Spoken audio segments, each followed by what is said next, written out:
it is time for me to give you my unsolicited opinion. What is up, my dudes? Welcome back to the channel. Today, you are getting my long-term review of the Holosun 507C red dot optic. I've had this for about 6 months now, and although the ammo shortage has made it more difficult to go shooting, I've still had it for a while, and so you're gonna get a review on it. We're gonna discuss why I got it, what I like about it, what I don't like about it, my overall thoughts on it, and overall if I would get it again if I had it to do over again. So let's get right into it. So first off, why did I get it? Well, after scouring the interwebs and the YouTubes looking for reviews on red dot optic, it seemed like the most well-rounded optic for my use. The Holosun 507C uses the Trijicon RMR footprint, which is the most common footprint for a red dot, don't you know? It has a 2 MOA reticle as well as a 32 MOA holographic sight, which mimics like your EOTech style holographic sights. It has a shake awake feature, it has a solar backup, it has a side access battery tray, and to top it off, it has Warrior Poet Society's stamp of approval. So yay for that.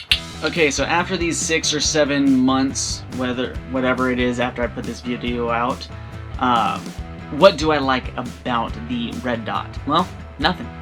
Nah, I'm just kidding. I absolutely love this red dot, especially the cost. Now, I'm not knocking those other red dots that are out there like the Aimpoint Acro or the Trijicon RMR, because those are great red dots and you get what you pay for. But on that same token, for a fraction of the cost, you can get this red dot, which has a ton of awesome features, and they've really come a long way with their red dots. The build is nice and durable. I mean, she's thick.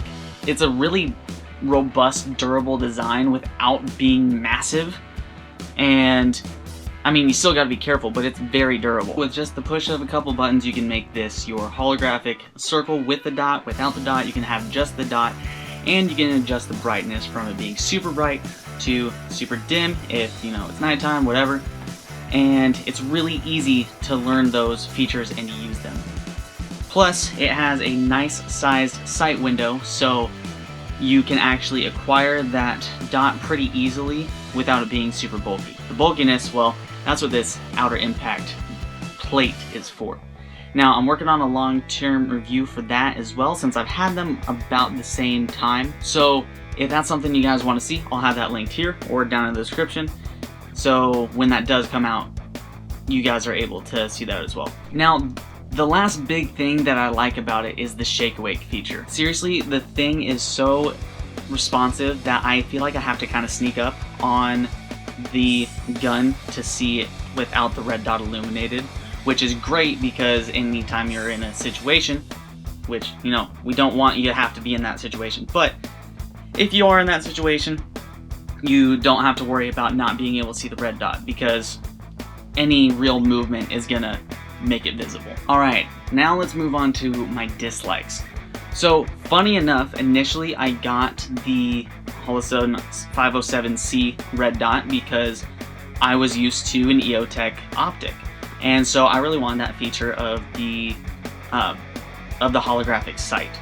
Now, I used it momentarily and I turned it off because to me it was just a big blob of red and it was harder to get target acquisition with the whole holographic sight illuminated. So that's one of my dislikes. But, you know, if that's something that you prefer, go for it. Luckily with this, you have that option. The other thing is, if you are using an optic plate like I am, you don't have a lot of MOA adjustment. So I had to take mine all the way down to compensate for the optic plate because the dot sits about 3/4 of an inch higher than your normal sights. But it was enough to get it zeroed, and that's what really counts.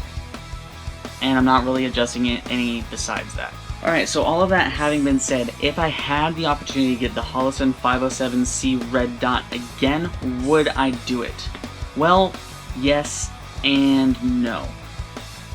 And I only say no because they have a new version of it called the ACSS Vulcan, which has a chevron for the red dot, and then it has this large outer ring, and I kind of want to try it out. But overall, for this red dot, It's a great optic that has a lot of features and it's very budget friendly. I mean, this is something that I plan on putting on all my pistols in the future. I'm always down to try new things, but this will always be that fallback because it's great, it's reliable.